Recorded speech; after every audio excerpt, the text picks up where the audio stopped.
स्वागत है आपका 5 फिंगर क्लासेस में। बहुत सारी इन्फॉर्मेशन दोस्तों ऐसी होती हैं जिनका आपको लंबे समय से इंतज़ार रहता है।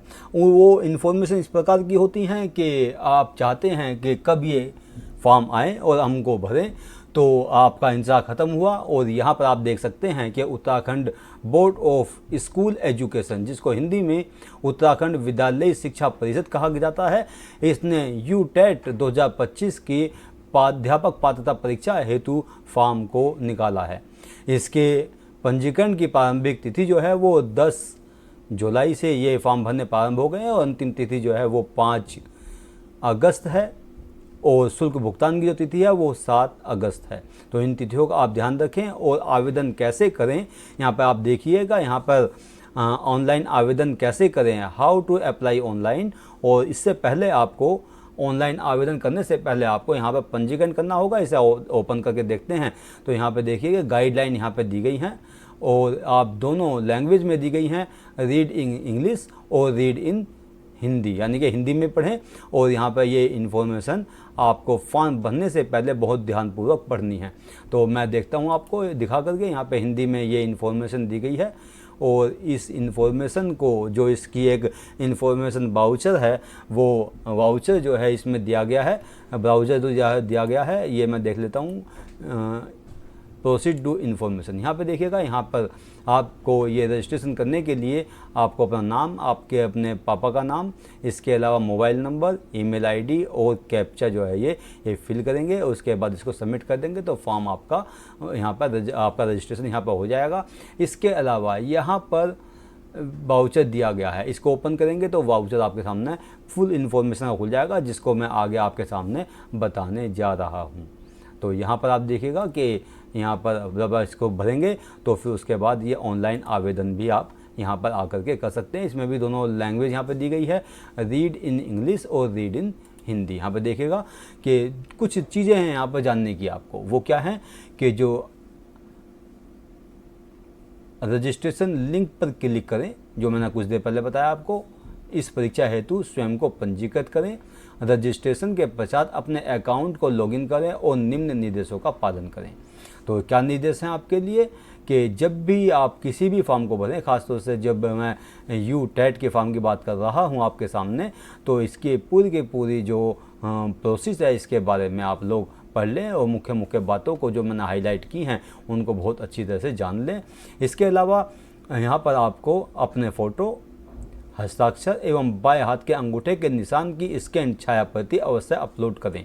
तो ये पहले से ही आप तैयार करके रखें, अपने फ़ोटो भी तैयार करें, हस्ताक्षर करके रखें और बाएं हाथ के अंगूठे के निशान को बना करके रखें। और उसको जब वो आपसे PDF मांगे इसकी, तो आप उसको स्कैन करें। वो कितनी बड़ी होनी चाहिए, यहाँ पर किस फॉर्मेट में, JPG फॉर्मेट में ये होनी चाहिए।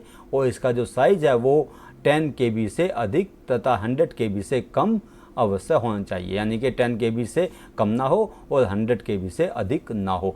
इसी तरह से हस्ताक्षर के बारे में दिया गया है कि हस्ताक्षर जो हैं वो 5 KB से अधिक तथा 50 KB से कम अवश्य हो, यानी कि 5 KB से कम ना हो और 50 KB से अधिक ना हो।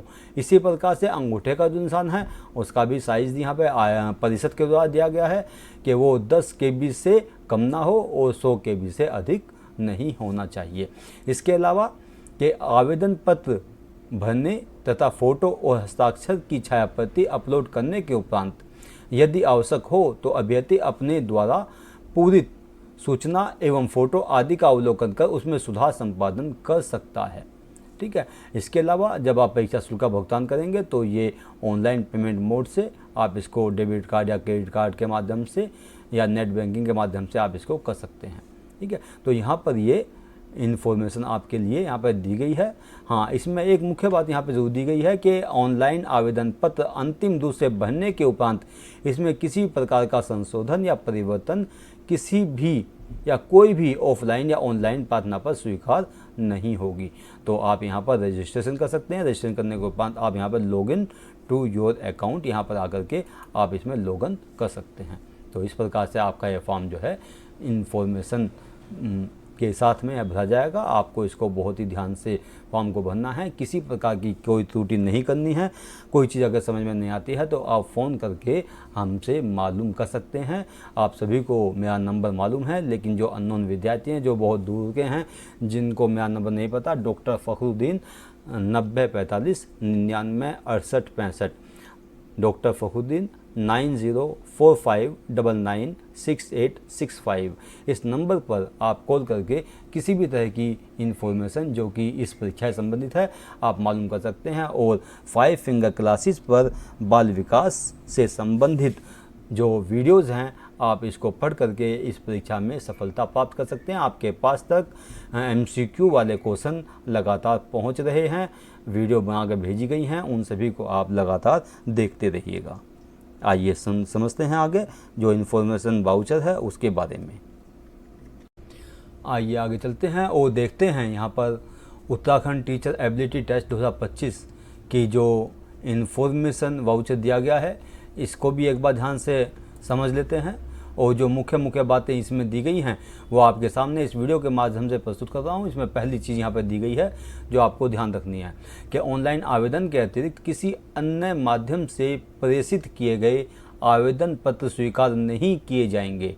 तो यहाँ पर कुछ विद्यार्थी ऐसे होते हैं कि ऑनलाइन फॉर्म भर लेते हैं, ऑनलाइन फॉर्म भर करके उसको हार्ड कॉपी भी आयोग में प्रेषित कर देते हैं। तो यहाँ पर ध्यान रखिएगा कि केवल आवेदन पत्र जो हैं वो ऑनलाइन ही स्वीकार किए जाएंगे, इसके अलावा कोई और माध्यम से आवेदन पत्र स्वीकार नहीं किए जाएंगे। इसके अलावा मुख्य चीज़ जो इसमें आती है वो है कि इनकी तिथियाँ क्या हैं। तो यहाँ पर देखिएगा कि जो फॉर्म भरने की जो तिथि है वो 10 जुलाई 2025 से ऑनलाइन फॉर्म भरने की जो प्रक्रिया है वो प्रारंभ हो चुकी है और अंतिम तिथि जो है वो 5 अगस्त 2025 है, जो कि रात्रि 11:59 तक है। इसके अलावा ऑनलाइन फ़ी जमा करने की जो अंतिम तिथि है वो 11 अगस्त 2025 की रात्रि 11:59 तक है। इसके अलावा इसमें और चीज़ दी हुई है वो क्या है कि निर्धारित अंतिम तिथि व समय के बाद आवेदन पत्र परीक्षा शुल्क किसी भी स्थिति में स्वीकार नहीं किए जाएंगे। अब मुख्य बात आती है कि ये परीक्षा जो हो रही है, जो कि उत्तराखंड अध्यापक पात्रता परीक्षा है, उसकी न्यूनतम अर्हता क्या है या ऐसे कौन कौन से विद्यार्थी हैं जो इस फॉर्म को भर सकते हैं। तो यहाँ पे देखिएगा कि मुख्य चीज़ क्या आती है, DLED और BTC करने वाले जो विद्यार्थी हैं वो इस फॉर्म को भर सकते हैं और उनकी जो प्रतिशतता है वो 50% वो DLED और या BTC में होना चाहिए। या इसके अलावा प्रारंभिक शिक्षा शास्त्र में द्विवर्षीय डिप्लोमा, जैसे कि यहाँ पे और भी पॉइंट दिए हुए हैं कि दूसरा पॉइंट यहाँ पर दिया हुआ है कि न्यूनतम 45% अंकों के साथ में यहाँ पर कौन भर सकते हैं इसको, कि जो राष्ट्रीय अध्यापक शिक्षा परिषद विनियम 2002 के अनुसार प्राप्त किए हों, यानी कि ऐसे विद्यार्थी जिन्होंने NCTE की जो नियमावली है 2002 की उसके अनुसार DLED या BTC किया हुआ हो। इसके अलावा ऐसे स्टूडेंट्स जो 50% अंकों के साथ में उच्चतर माध्यमिक या इसके समकक्ष एवं 4 वर्षीय प्रारंभिक शिक्षा शास्त्र में स्नातक, यानी कि जिन्होंने BLED किया हो, ऐसे प्रशिक्षु इस फॉर्म को भर सकते हैं। इसके अलावा यहाँ पे एक बहुत महत्वपूर्ण चीज़ दी हुई है वो क्या है कि भारतीय पुनर्वास परिषद, जिसको शॉर्ट में RCI कहा गया है, तो ऐसे प्रशिक्षु या स्टूडेंट जिन्होंने विशेष शिक्षा में DLED किया हुआ हो वो भी द्विवर्षीय डिप्लोमा और न्यूनतम जो प्रतिशतता है वो 50% होनी चाहिए, ऐसे प्रशिक्षु भी इस फॉर्म को भर सकते हैं। या स्नातक अथवा इसके समकक्ष तथा प्रारंभिक शिक्षा में द्विवर्षीय डिप्लोमा DLED या BTC किए हुए प्रशिक्षु।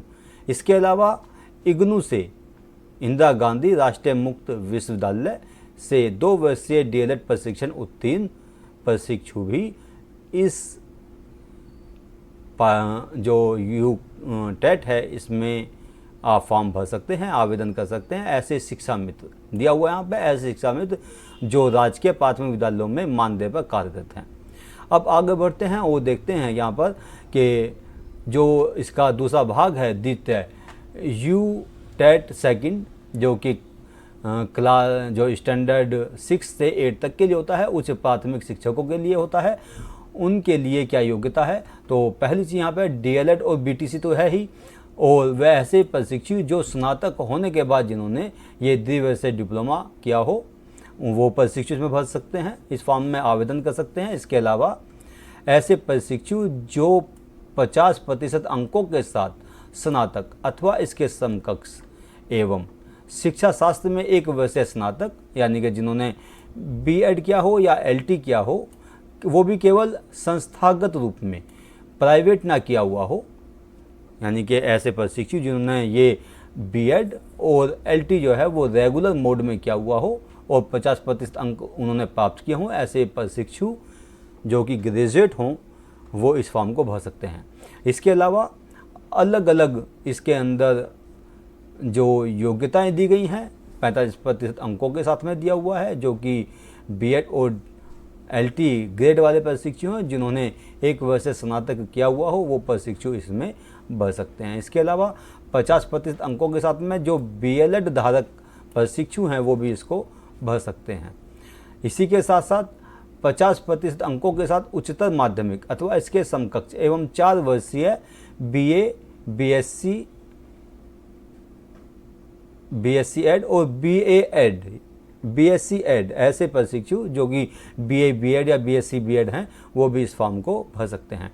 इसके अलावा यहाँ पर जो और महत्वपूर्ण बिंदु यहाँ पे दिया गया है उस पर भी आप ध्यान रखें कि यहाँ पर 1 वर्षीय डिग्री प्रशिक्षण पाठ्यक्रम में प्रशिक्षणरत अथवा 2 वर्षीय डिग्री डिप्लोमा प्रशिक्षण पाठ्यक्रम तथा 4 वर्षीय डिग्री प्रशिक्षण पाठ्यक्रम में प्रशिक्षण प्राप्त कर रहे, यहाँ पर ध्यान दीजिएगा कि जैसे प्रशिक्षु जो जिन्होंने एडमिशन लिया हुआ है, प्रशिक्षण प्राप्त कर रहे हैं या प्रशिक्षण में प्रवेश ले चुके हैं, वो भी इस अध्यापक पात्रता परीक्षा हेतु अर्ह होंगे, यानी कि पात्र होंगे।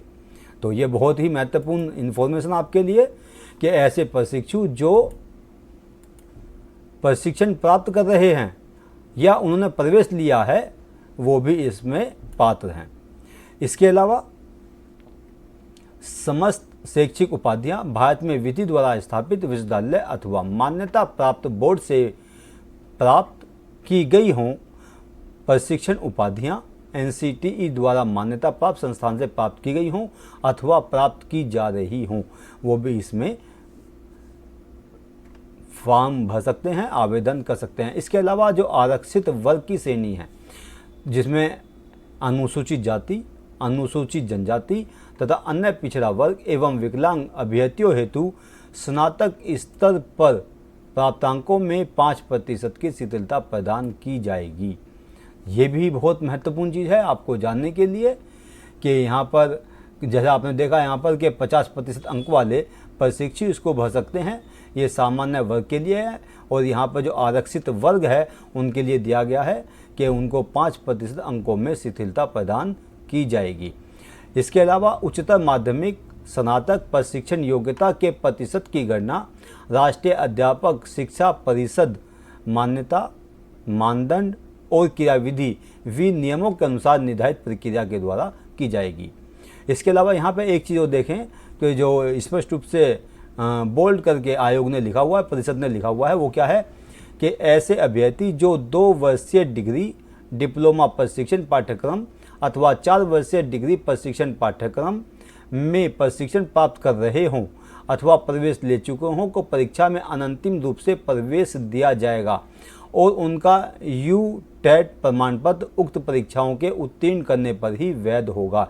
यानी कि जब तक वह जो डीएलएड की परीक्षा है या बीएड की परीक्षा है, जब तक उसको पास नहीं कर लेंगे, जब तक ये डिप्लोमा उनके लिए वैलिड नहीं होगा। यानी कि वैलिड जब भी होगा जब वो उस परीक्षा को पास कर लेंगे।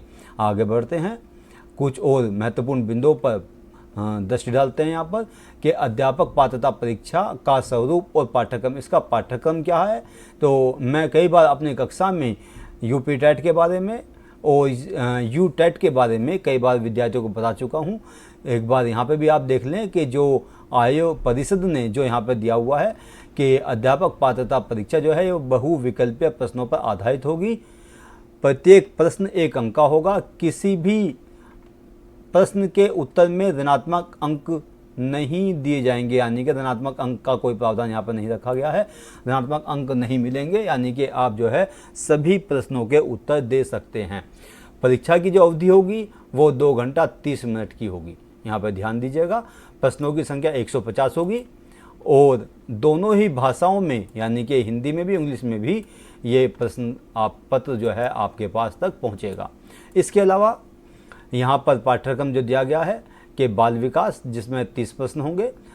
प्रथम भाषा हिंदी या इंग्लिश जो भी आप रखेंगे उसमें 30 प्रश्न होंगे। द्वितीय भाषा के रूप में जो भी आप रखना चाहें इंग्लिश या हिंदी, उसमें 30 प्रश्नों की संख्या होगी। गणित, पर्यावरण अध्ययन, यानी कि टोटल योग जो है प्रश्नों की संख्या का 150 प्रश्न यहाँ पर होंगे, जो कि 150 अंकों के होंगे, क्योंकि यहाँ पर दिया गया है कि जो प्रत्येक प्रश्न होगा वो 1 अंक का होगा। यहाँ पर ध्यान दीजिएगा। इसी तरह से यहाँ पे दिया हुआ है कि 6 to 8 के लिए जो पाठ्यक्रम है इसमें बाल विकास, प्रथम भाषा, द्वितीय भाषा, इसके अलावा यहाँ पर गणित और विज्ञान 2 अलग अलग कैटेगरी बांटी गई हैं। यहाँ पर गणित और विज्ञान के शिक्षकों के लिए गणित और विज्ञान के प्रश्न यहाँ पर देखने को मिलेंगे, जिनकी संख्या 60 होगी। इसी प्रकार से ऐसे विद्यार्थी जो सामाजिक अध्ययन के शिक्षक बनना चाहते हैं उनके लिए यहाँ पर दिया हुआ है कि यहाँ पर उनके लिए भी 60 प्रश्न होंगे, यानी कि प्रश्नों की जो संख्या होगी वो समान होगी, लेकिन यहाँ पर जो साइंस के स्टूडेंट हैं उनको गणित और विज्ञान के प्रश्न सोल्व करने होंगे और जो एसएसटी के स्टूडेंट्स हैं उनको सामान्य सामाजिक अध्ययन के प्रश्न जो हैं वो सोल्व करने होंगे। ठीक है, तो यहाँ पर भी प्रश्नों की संख्या जो है वो 150 होगी। अब यहाँ पर जो भाषा के बारे में दिया गया है, प्रथम भाषा और द्वितीय भाषा, उसको यहाँ पर आप देख लीजिए किस प्रकार से प्रथम भाषा कौन सी होगी, द्वितीय भाषा कौन सी होगी। तो यहाँ पर जो परिषद है उसने स्पष्ट किया हुआ है कि प्रथम भाषा जो अध्यापन की भाषा होगी के रूप में अभ्यर्थी को हिंदी या अंग्रेजी में से किसी एक भाषा का चयन करना होगा तथा उक्त भाषा के प्रश्न पत्र का स्तर द्वितीय चयनित भाषा से उच्चतर होगा। अब यहाँ पर द्वितीय भाषा के बारे में बताया गया। द्वितीय भाषा के रूप में अभ्यर्थी को हिंदी, अंग्रेजी, संस्कृत या उर्दू में से किसी एक भाषा का, यानी कि किसी एक भाषा का चयन करना होगा जो कि प्रथम चयनित भाषा से भिन्न होगी। यानी कि जो भाषा आपने यहाँ पर प्रथम भाषा के रूप में सेलेक्ट की है, चयनित की है, वो द्वितीय भाषा से अलग होगी। जैसे अगर आप प्रथम भाषा के रूप में हिंदी को लेना चाहते हैं तो यहाँ पर आप हिंदी ना लेकर के फिर अंग्रेजी, संस्कृत या उर्दू ले सकेंगे। यहाँ पर दूसरी तरफ अगर प्रथम भाषा के रूप में आप अंग्रेजी ले रहे हैं तो द्वितीय भाषा के रूप में आप अंग्रेजी आपको नहीं मिलेगा, बल्कि हिंदी, संस्कृत या उर्दू में से आपको किसी एक भाषा का चयन करना होगा। इसी प्रकार से यहाँ पर तो ये तो स्पष्ट है ही कि जो साइंस के स्टूडेंट्स हैं वो गणित और विज्ञान तथा जो एसएसटी के विद्यार्थी हैं वो सामाजिक विज्ञान, यानी कि इन दोनों में से किसी एक विषय का चयन प्रश्नों को सोल्व करने के लिए उनको करना होगा। आगे बढ़ते हैं। न्यूनतम अर्हता, यहाँ पे देखिएगा कि हालांकि ये स्पष्ट हो गया आपको, लेकिन यहाँ पे जिसको और ज़्यादा विस्तृत रूप में यहाँ पे दिया गया है कि अध्यापक पात्रता परीक्षा में प्रथम सामान्य वर्ग के अभ्यर्थियों के लिए न्यूनतम जो उत्तीर्णांक हैं वो 60% दिए गए हैं। ठीक है, इसके अलावा जो आरक्षित श्रेणी के अभ्यर्थी हैं, खासतौर से अनुसूचित जाति, अनुसूचित जनजाति के जो अभ्यर्थी हैं उनके लिए यहाँ पर 40% उत्तीर्णांक रखे गए हैं तथा अन्य पिछड़ा वर्ग, इसके अलावा निःशक्त अभ्यर्थी, स्वतंत्रता सेनानी, आश्रित, भूतपूर्व सैनिक वर्ग के अभ्यर्थियों हेतु न्यूनतम जो उत्तीर्णांक हैं वो 50% होंगे।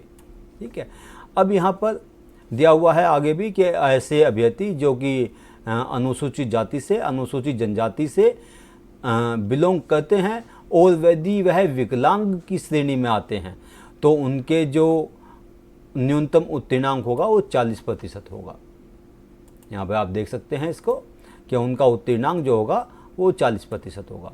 इसके अलावा चयनित अभ्यर्थियों का नियुक्ति चयन हेतु दावा जो है वो इसके लिए आधिकारिक नहीं होगा, क्योंकि यह परीक्षा जो है केवल एक अर्हता परीक्षा है। ठीक है, यह जो चयन का शिक्षक भर्ती हेतु चयन का आधार नहीं है। यहाँ पर आयोग इस चीज़ को स्पष्ट कर रहा है। इसके अलावा आगे देखिएगा कि यहाँ पर अध्यापक पात्रता परीक्षा हेतु ये अवसर हैं, यानी कि अध्यापक पात्रता परीक्षा में कोई भी अभ्यर्थी एक या एक से अधिक बार सम्मिलित हो सकता है। इसके अतिरिक्त अध्यापक पात्रता परीक्षा उत्तीर्ण अभ्यर्थी अपने अंक सुधार हेतु भी इस पात्रता परीक्षा में सम्मिलित हो सकता है। यानी कि प्रथम बार में परीक्षा दे रहे हैं और आपको लगता है कि नंबर कम आए हैं और आप इम्प्रूवमेंट करना चाहते हैं, तो आप अगली परीक्षा में, जब भी अगली बार परीक्षा होगी, उसमें आप शामिल हो सकते हैं। हाँ, एक महत्वपूर्ण बात और यहाँ पर आयोग बता रहा है, परिषद बता रहा है, वो क्या है कि इस जो प्रमाण पत्र जो आपको मिलेगा यूटेट का, उसकी जो वैधता होगी वो आजीवन होगी और यह पात्रता परीक्षा जो है प्रत्येक वर्ष आयोजित कराई जाती है। ठीक है, तो यहाँ पर जो मुख्य बातें हैं वो मैं आपको यहाँ पे स्पष्ट कर रहा हूँ इस वीडियो के माध्यम से, और मुझे उम्मीद है कि ये वीडियो आपको अच्छा लगेगा और जो जानकारी आयोग के द्वारा, परिषद के द्वारा दी जा रही है, इसको आप सभी विद्यार्थियों के पास शेयर करेंगे। इसके अलावा केंद्र सरकार द्वारा आयोजित केंद्रीय अध्यापक पात्रता परीक्षा जो सीटेट है, वो उत्तीर्ण अभ्यर्थी जो हैं वो राज्य के सभी प्रकार के विद्यालयों में नियुक्ति हेतु पात्र होंगे। यानी कि ऐसे जो सीटेट की परीक्षा होती है, उस परीक्षा को अगर किसी भी अभ्यर्थी ने पास कर लिया है तो वह राज्य के सभी प्रकार के विद्यालयों में नियुक्ति के पात्र होंगे। ठीक है, इसके अलावा आरक्षित वर्ग, अनुसूचित जाति, अनुसूचित जनजाति, अन्य पिछड़ा वर्ग एवं निःशक्त हेतु उत्तीर्णांक राज्य अध्यापक पात्रता परीक्षा के समतुल्य समझे जाएंगे। ठीक है, तो यहाँ पे ये कुछ मुख्य बातें आपके सामने स्पष्ट की जा रही हैं। अब यहाँ पे हाँ, थोड़ा सा यहाँ पे इस पर ध्यान दीजिए, तो बहुत ही महत्वपूर्ण चीज़ आ गई आपके लिए कि इसका शुल्क क्या होगा। इसके बिना तो आयोग जो है वो फॉर्म को एक्सेप्ट भी नहीं करेगा, आपका फॉर्म जो है सबमिट भी नहीं हो पाएगा। तो यहाँ पर देखिएगा, सामान्य और पिछड़ा वर्ग के अभ्यर्थी हैं उनके लिए ये फीस दी गई है कि जो यूटेट फर्स्ट और यूटेट सेकंड में से किसी एक परीक्षा में, किसी एक परीक्षा का जो आवेदन शुल्क है वो 600 रुपये है, और अगर आप दोनों ही परीक्षाओं में सम्मिलित होना चाहते हैं तो आवेदन शुल्क जो है वो 1000 रुपये है।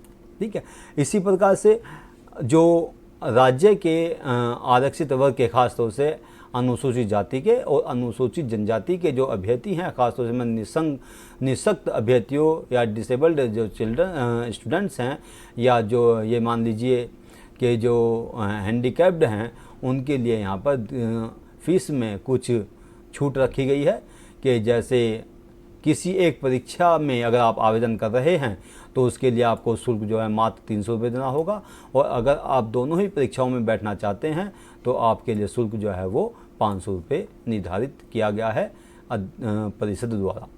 इसके अलावा आप जो शुल्क जमा करेंगे वह शुल्क जो है ये परीक्षा हेतु जमा शुल्क किसी भी दशा में वापस नहीं किया जाएगा, है ना। तो यहाँ पे देखिएगा आप कि जो आपने शुल्क जमा किया है और आपके आवेदन में किसी प्रकार की कोई गड़बड़ हो गई है तो आपको आवेदन की जो शुल्क आपने दिया है वो वापस नहीं हो पाएगा। इसके अलावा यहाँ पर कहा गया है कि आप इसको जितने भी इन्फॉर्मेशन मैं आपको बता रहा हूँ इसको एक बार आप ध्यानपूर्वक एक बार ज़रूर देख लें, और जो आवेदन शुल्क का भुगतान है वो डेबिट कार्ड के द्वारा, क्रेडिट कार्ड के द्वारा, यूपीआई द्वारा, नेट बैंकिंग द्वारा किया जा सकता है। आप इनके कोई भी आप माध्यम यहाँ पर प्रयोग में ला सकते हैं। शुल्क का भुगतान करते समय निर्देशों का पालन पूरी गंभीरता से करें। दिशा निर्देश एक बार ज़रूर देखें, आपके सामने पूरी वेबसाइट मैंने खोल के यहाँ पर दिखाई है आपको, लगभग 34 पेज इसमें दिए गए हैं, और यहाँ पे ये भी स्पष्ट किया गया है कि किसी भी दशा में जमा शुल्क जो है वो वापस नहीं किया जाएगा। ठीक है, तो इसको आप विशेष ध्यान रखेंगे। इसके अलावा यहाँ पे परीक्षा केंद्र की बात की गई है, यहाँ पे पूरी लिस्ट जो है परीक्षा केंद्र की दी गई है। इसके अलावा लिखित परीक्षा होगी आपकी, है ना। लिखित परीक्षा में जो आपको जो प्रवेश पत्र दिए जाएंगे वो डाक द्वारा प्रेषित नहीं होंगे, ये आपको जो है ऑनलाइन वेबसाइट से डाउनलोड करने होंगे। जैसे कि अब सामान्य परीक्षा चल रही है, जितनी भी परीक्षाएं होती हैं उन सभी के जो एडमिट कार्ड हैं वो वेबसाइट से ही डाउनलोड किए जाते हैं, है ना। तो ये वेबसाइट से डाउनलोड होंगे और इसकी इन्फॉर्मेशन जो है ये आपके पास तक ज़रूर पहुंचेगी। और जब आप परीक्षा देते हैं तो यहाँ पर आपको इस चीज़ का ध्यान रखना है कि केवल काला और नीला बॉल पेन जो है परीक्षा हेतु ले जाना है, फ़ोटो पहचान पत्र लेके जाना है और Aadhaar card, driving licence, voter ID, passport, PAN card में से कोई एक जो आवेदन पत्र में अंकित किया गया हो, यानी कि जो आवेदन पत्र भरेंगे आप, इसमें जो भी आपने आईडी आपने प्रयोग की हो अपने आप को दर्शाने के लिए, तो उसको आप अपने साथ में ले जाएंगे। और परीक्षा प्रारंभ होने से 30 मिनट पहले आपको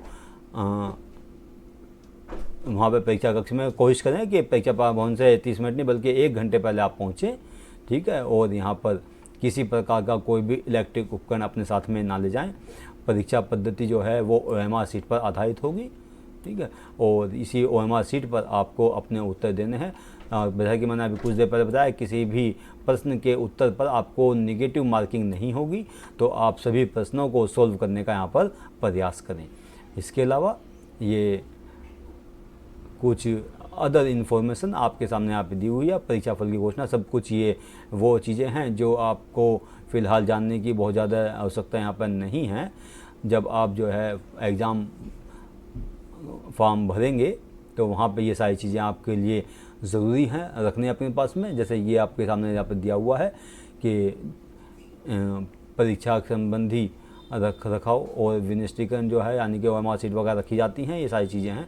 तो ये सारी इन्फॉर्मेशन जो है परीक्षा के बाद की हैं जो यहाँ पर दी गई हैं।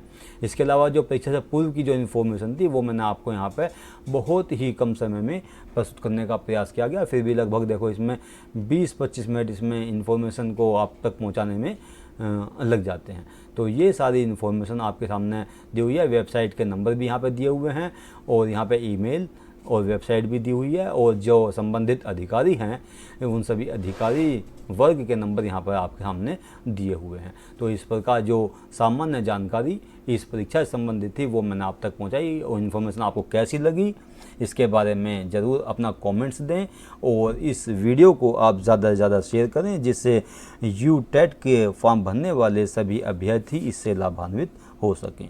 धन्यवाद। जय हिंद, जय भारत।